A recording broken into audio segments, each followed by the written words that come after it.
Heavy metal and horror go so well together. The two genres often complement each other.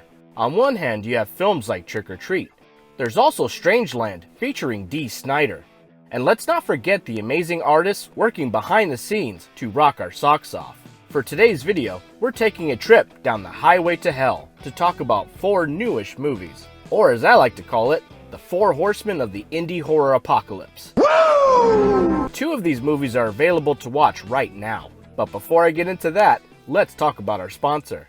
Today's video is brought to you in part by Scattered Comics. I recently received the first issue of their new comic book called Black River. Black River is a violent and compelling story centered around a young girl whose Irish ancestors were brutally slaughtered. Her dreams are soon haunted by her ancestors' past lives as a series of dark events force her to fight for her life. Black River is a great comic, and now it's available on demand through Indiegogo.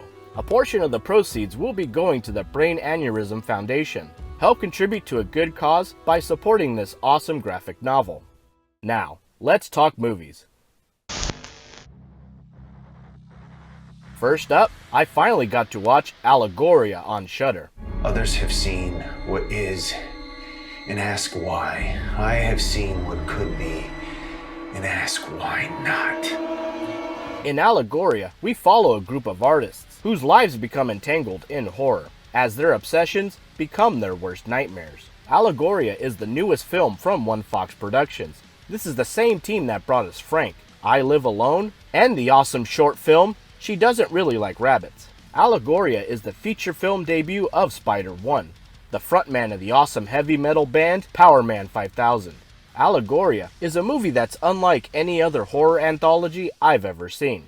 It's not an anthology in the traditional sense, because each of the segments are connected in some way. It's like reading a book from multiple viewpoints, but the chapters are out of order. The movie is about art, and the struggles that an artist goes through. There's a lot of truth to these stories, whether it's about guilt, imposter syndrome, selfishness. There's so much that you can take away from this movie. I took it as a cautionary tale of what would happen if the art itself consumes you.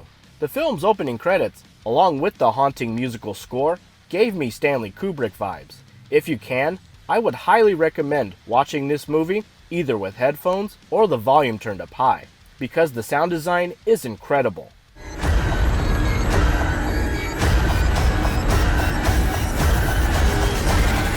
There's this uneasy tension throughout the movie, where you're just waiting for something spooky to happen.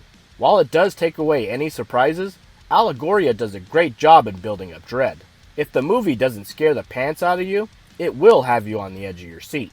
Allegoria as a whole is a good watch. I enjoyed all of the segments. So much of that has to do with the cast and their performances. There's even a scene with Scout Compton and Adam Bush, which may be my favorite segment in the entire film.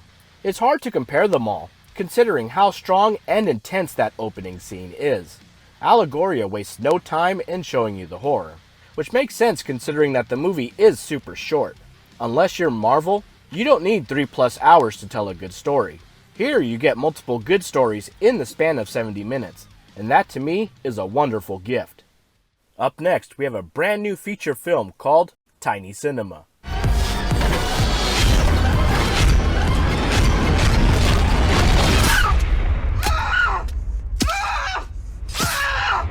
I'm a big fan of the Dread Presents label from Epic Pictures Group, especially those first round of releases. I mean, just look at Terrifier. That in itself left a huge impact on the genre, with the sequel expected to come out very soon. Tiny Cinema is a horror anthology film where a mysterious stranger tells twisted stories of seemingly unconnected strangers caught in a series of otherworldly events. People seem to love horror anthologies. What makes Tiny Cinema different is that it's purposely trying to make you feel uncomfortable, but not in a triggering way. Tiny Cinema is a genre-bending spoof with the sensibilities of an Adult Swim program. I've watched plenty of low-budget, over-the-top movies in the past, but none have ever come close to looking this good. It's certainly the wildest film in the Dread Presents catalog.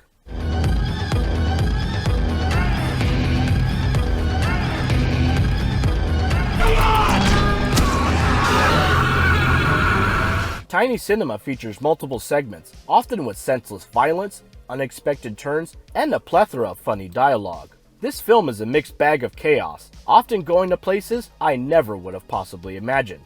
Each segment tells a completely different story. Some are violent, some are odd, and one towards the middle is just downright gross. It feels like somebody took a punchline to a joke and decided to make a short film out of it.